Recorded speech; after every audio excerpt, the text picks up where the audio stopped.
Malam itu, aku lagi-lagi pulang malam.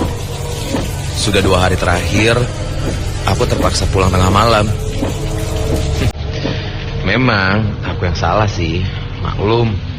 Kalau udah kumpul bareng sama teman-teman, suka lupa waktu.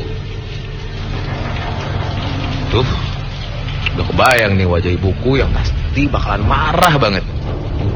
Soalnya tadi sebelum pergi, ibu udah wanti-wanti kalau aku nggak pulang malam lagi. Kadang aku kesel sama ibu.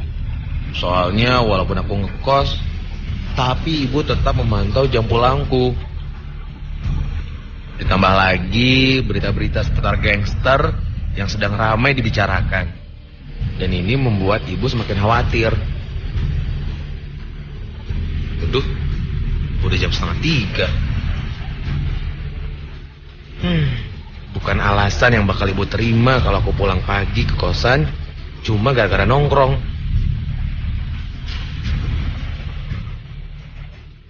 Keadaan di luar masih gerimis. Wiperku tak berhenti bolak-balik, membasuh kaca mobil yang sudah mulai berembun dan mengganggu pandangan. Belum lagi jalan dago yang sudah sepi. Cuma 1 atau 2 mobil yang lalu lalang. Ih, gak kebayang ya kalau orang-orang zaman dulu pulang malam di Bandung. Kayak gimana ya? Astaga, sial. Hampir aja kucing nyebrang jalan itu membuatku celaka. Aku membunyikan klakson agar kucing itu cepat ke pinggir. Tapi anehnya, kucing itu malah diam di tengah jalan dan menatapku dengan matanya yang tajam. Dan kejadian itu cukup membuat bulu kuduku merinding.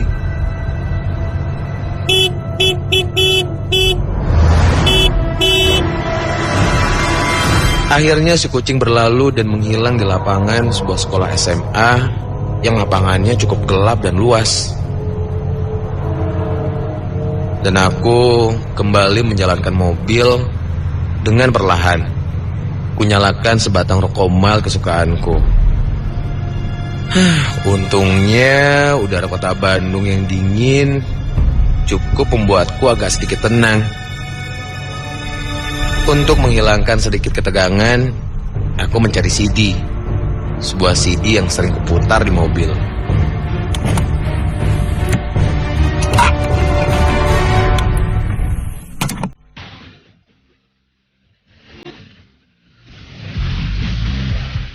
Aku menikmati perjalanan dengan lagu yang terputar di playerku. Tapi di tengah kenikmatan itu,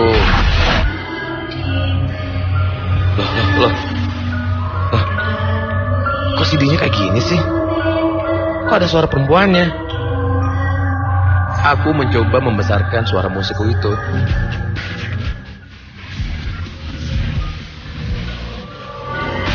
Volume di playerku sudah mulai mengencang.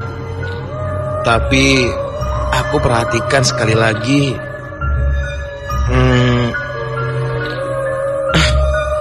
Nggak ada suara perempuan.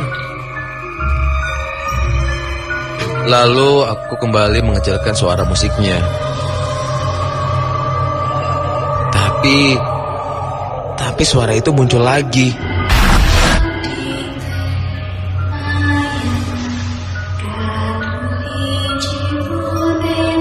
Aku berusaha tidak terlalu menghiraukan suara tersebut.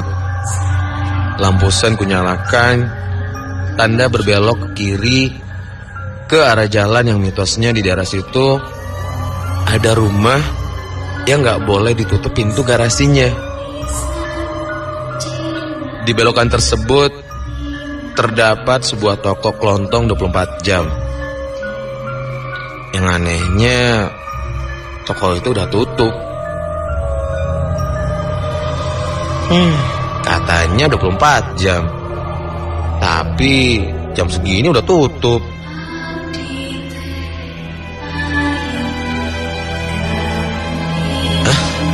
Ini suara dari mana sih? Kok tetap masih ada? Seketika aku melihat spion belakang dan... Astaga.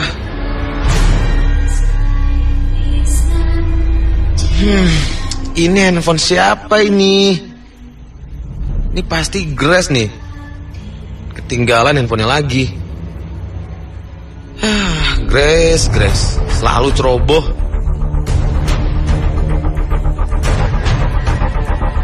Aku kembali memberikan lampu sen. Kali ini aku belok ke sebelah kanan. Dan neon sign toko kelontong itu terlihat lagi. Dan kali ini terlihat tokonya belum tutup. Aneh. Lalu aku berbelok sebelah kiri dan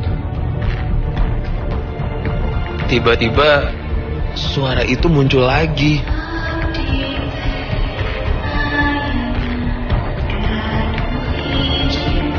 Aku segera meraih handphonenya Grace di belakang mobilku. Dan kali ini... Loh kok... handphonenya mati. Tapi suara itu masih ada. Astaga. Ternyata itu bukan bunyi ringtone handphonenya Grace. Tapi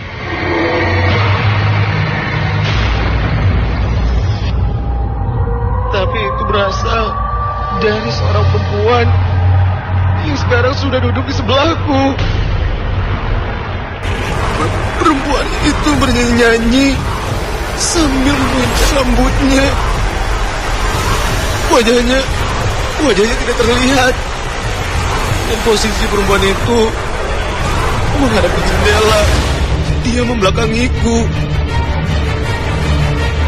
Ya Tuhan, aku ingin teriak sekencang-kencangnya. Tapi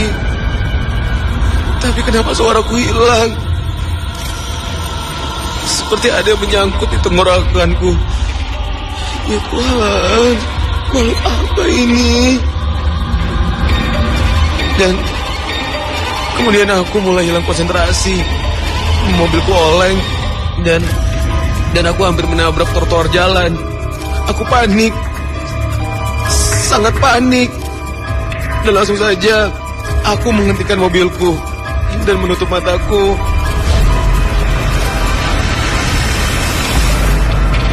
Dan beberapa saat aku menutup mata dan berteriak-teriak seperti orang gila.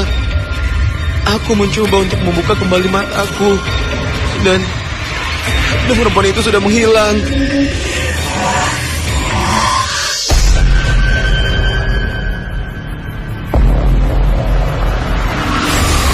Ya Tuhan, apa itu tadi? Dan kenapa bisa aku mengalami hal itu?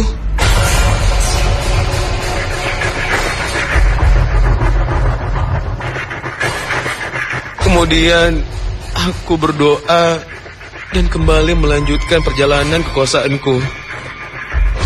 Jantungku masih berdegup kencang, lututku terasa lemas. Dan tiba-tiba, tidak jauh dari kosanku, mendadak mesin mobilku mati.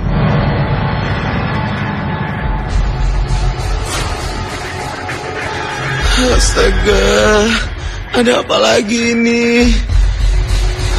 Pikirku sambil ketakutan dan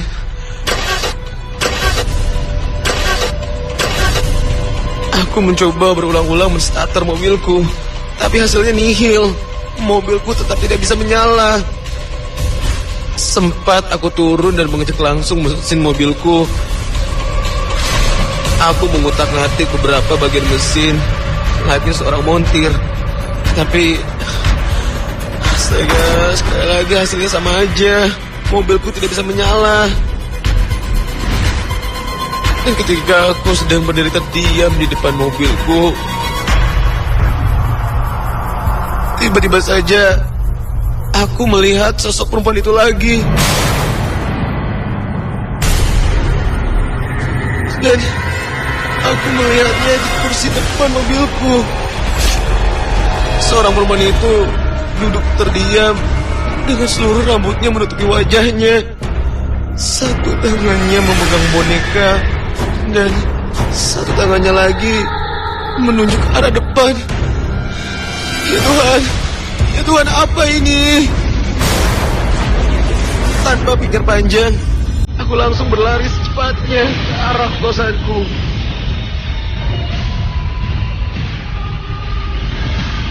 Aku sudah tak lagi memikirkan mobilku yang diparkir di pinggir jalan. Aku sudah tidak memikirkan lagi apakah mobilku aman atau tidak. Dan tak beberapa lama, aku berlari. Tiba-tiba lewatlah temanku Ricky dengan motornya. Dan dia bertanya, kenapa aku berlari-lari dan mukaku pucat sekali. Aku sudah tidak berniat lagi menjawab pertanyaan dia. Yang terucap hanyalah, Ki, kita cabut sekarang, Ki. Aku terus membisu selama perjalanan, walaupun Ricky terus bertanya. Dan ketika sampai di kosan, barulah aku menceritakan semuanya.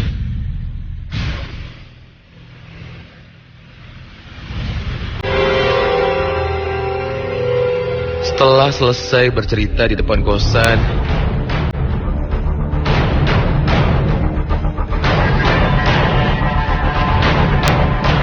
aku berencana untuk mengambil lagi mobil esok pagi. Lalu aku langsung menuju kamar, menenangkan diri sejenak, kemudian mandi, dan aku tidur dengan pulasnya. Pagi itu, aku dibangunkan oleh suara seseorang yang masuk dari pintu. Kemudian dia masuk dan langsung duduk di depan TV dan mulai memindah-mindahkan channel TV. Lalu terasa olehku, orang itu lalu duduk di atas kasurku. Kemudian memulai rambutku dan abdi teh ayeuna gaduh hiji boneka. Dan dia bernyanyi seperti suara perempuan tadi malam.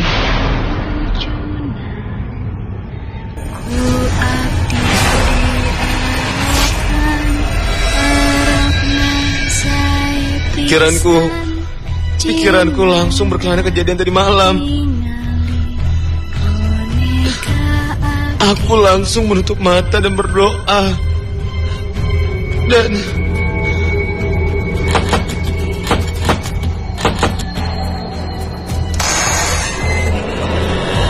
aduh, Jal, gila lo ya. Ngapain lo pagi-pagi ngagetin gua? Ngagetin apa? Lo tuh yang dari malam bikin gua gak bisa tidur. Hah? Gak bisa tidur? Lo gak bisa tidur kenapa? Orang gua tadi malam gak apa-apa kok. Gua datang terus langsung tidur.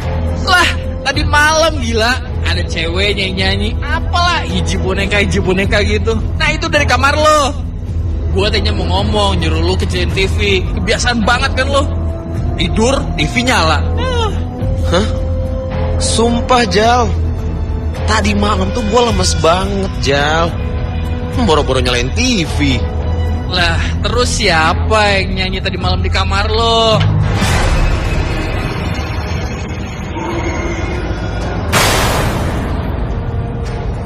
Hah? Ya Tuhan.